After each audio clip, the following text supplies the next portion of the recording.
all the mothers who had their babies taken away or who aborted a baby because they were told that the baby was going to be fatally ill if they had it. It's just a massive destruction of this. This theory is so huge that our economic system cannot possibly compensate people for it. And that, I think most people probably wouldn't even want that. I think in situations like this, I think what we need is a Truth and Reconciliation Commission so that people understand fully what the belief system was, so that they can make sure it doesn't happen again in the future. I think the importance of the Nuremberg war crimes trials were not really that they resulted in the execution or imprisonment of the top Nazis, but they exposed a lot of what they did. And, it really wasn't so important to punish the Nazis as it was to get the information out so that future generations would know what happened, and that they would know that very, very powerful and important people were in charge of this destruction. That if it becomes accepted that this theory is wrong to the point where people want to try to understand it, then I think it's important not to just say, oh, it was a disaster, let's stop beating our heads against the wall, let's stop poisoning pregnant women, and let's stop throwing men in jail. It has to go beyond that. People have to really take a very serious look at what happened and why so many powerful people were able to persuade the world that this bankrupt theory was actually true. So what did we do prior to the Nuremberg type trial? How do we get to that point? Well, I mean, it was the physical destruction of the German Empire, right? And at that point, only at that point was it possible to put the Nazis on trial. I mean, before then it was physically impossible. You couldn't get them. And I think the same is true with AIDS. We need to take the theory apart brick by brick, and when it's in ruins, then we say, okay, how was it constructed in the first place? But we're a ways away from that. I mean, more and more people every day are learning that there are questions about the HIV theory. Many of them are applying this to their own life, and after some years, perhaps on the drugs, they're finding psychological relief from the theory by understanding it. I mean, it's one of those things that you can only conquer the subconscious levels of your mind through conscious thought. You need to understand the science of AIDS, or you need to understand that AIDS is not a science. You need to understand that it's scientifically bankrupt. And then, after some time, it will seep into your subconscious, and you can lose the fear. I remember a very close friend of mine, a man in Toronto named Robert Johnson, who was one of the founders of Heal Toronto. We used to work together very closely, and he was a gay HIV-positive man, and he told me that whenever he had a cold or a flu or something like this, these waves of fear would come crashing over him, and he'd be back where he started all over again. He knew consciously that this was all wrong, and yet he couldn't help himself.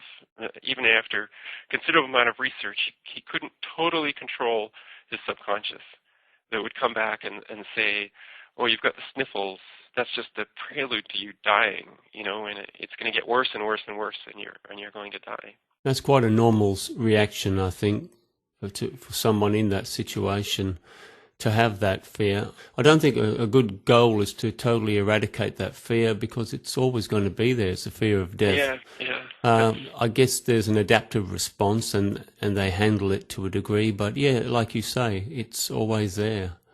Well, it's kind of like fear of the dark. I mean, I'm over 50, and yeah, me too. I don't believe in ghosts and things like that, but I also like to ride my bike quite a lot, and in the fall, in the autumn, maybe I'll ride my bike through the cemetery, because it's a bit of a shortcut. You can say fall. Sometime. You can say fall. Yeah. Oh, okay, I can say fall. So I'll be riding bike through the cemetery. It's just getting dark. The autumn leaves are rattling around in the cemetery, and the hair is standing up on the back of my neck, and it's like, this is really stupid. But I'll probably never lose that. I'm on my own. It's dark. I'm in the middle of a cemetery. I'm going to be scared, and that's just a natural human reaction because of things I learned when I was a child, and that's fine. I mean, I don't spend a lot of time in cemeteries after dark, so it's not really a big problem for me. But I think it just illustrates how these beliefs can be so deep down that, as you say, it may be possible to totally eradicate them. But you have to get to the point where you can get through your day without, waves of terror coming over you every few hours. Sure. So there's a lot that people can do, I think, and every HIV positive person has to find their own way out of the system, whether it's meditation, going for long walks, reading online about AIDS until they feel they totally understand it. There's many ways to deal with it, but it has to be dealt with. You can't just sort of pick up Christine Majority's book or Peter Duesberg's book, read it once, and then have it done with. That's just a starting point. Are you suggesting, if there's going to be a change in this establishment view, that it might come through a change in consciousness of individuals, whether AIDS victims or not? Are you suggesting it might be a change in consciousness rather than scientific evidence, which will be the catalyst for this change in the zeitgeist, the AIDS zeitgeist? Yes.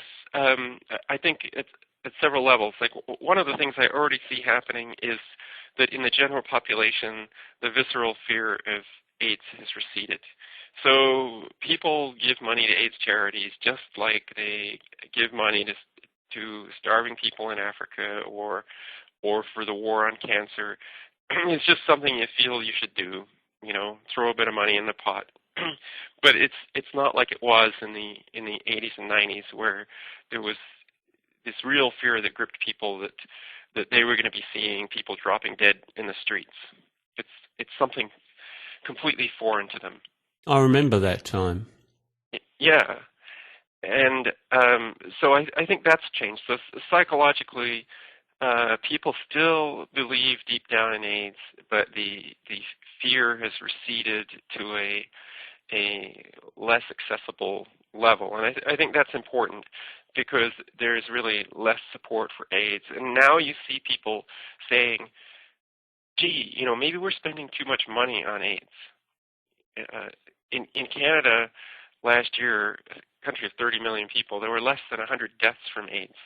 Well, how many diseases or conditions like traffic accidents or gunshot accidents kill more than 100 people in a place like Canada? And why is AIDS getting more money than all of them? Big pharma.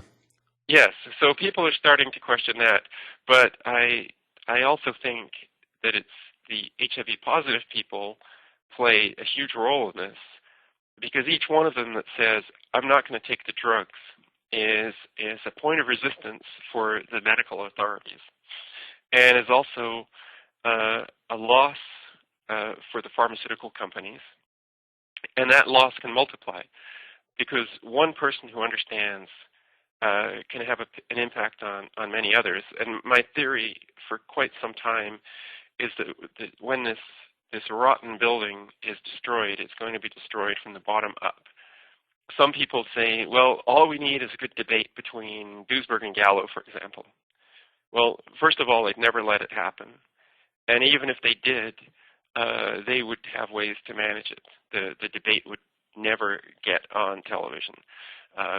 There would be hundreds of commentators saying, well, clearly Dr. Duesberg lost the debate badly. It doesn't, wouldn't matter.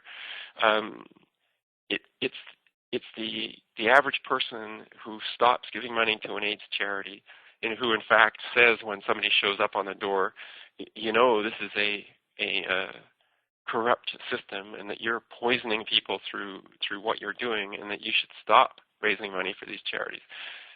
those are the things they're going to change things.